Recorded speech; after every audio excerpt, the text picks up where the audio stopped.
मित्रांनो, लग्नानंतर होईलच प्रेम या स्टार प्रवाहाच्या लोकप्रिय मालिकेचा एक नवीन प्रोमो नुकताच समोर आला आहे।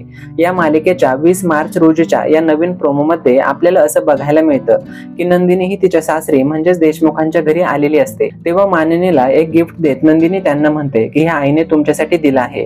आता यानंतर वसुताईंना गिफ्ट देत नंदिनी त्यांना म्हणते की हे आईने तुमच्यासाठी पाठवलंय। आता वसुताई मात्र नंदिनीला सुनावू लागतात।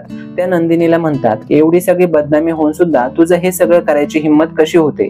तुझ्या जागी दुसरी कोणी मुलगी असती तर तिने आत्महत्या केली असती। आता वसुताईंचं नंदिनीच्या बाबतीत हे बोलणं ऐकून काव्याचा मात्र खूप जास्त संताप होतो आणि ती या दोघींच्या मध्ये येऊन वसुताईंना खूप सुनावते आणि मोठ्या आवाजात ती वसुताईंना म्हणते की जर नंदिनी ताईच्या जागी तुमची स्वतःची मुलगी असती तर तुम्ही असंच बोलला असता का की तिने आत्महत्या करायला हवी होती? आता काव्याच्या तोंडून आपल्याबद्दल हे असं बोलणं वसुताईंना खूपच झोंबतं आणि ती मोठ्याने ओरडत काव्याला म्हणते की तोंड सांभाळून बोल। पण वसुताई शेर असली तरी काव्य मात्र सव्वाशेर आहे।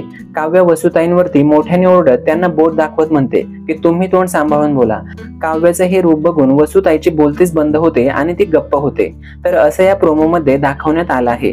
तर प्रेक्षकांनी या प्रोमोवरती त्यांच्या प्रतिक्रिया व्यक्त केल्या आहेत। कमेंट्स मधून प्रेक्षक म्हणत आहेत की वसुताईंना असंच पाहिजे, काव्य त्यांना चांगलाच इंगा दाखव। तर तुम्हाला हा प्रोमो कसा वाटला कमेंट करून नक्की सांगा आणि अशाच नवनवीन अपडेट्स करिता तुम्ही चॅनलवरती जर नवीन असाल तर लगेचच चॅनल सबस्क्राईब करा।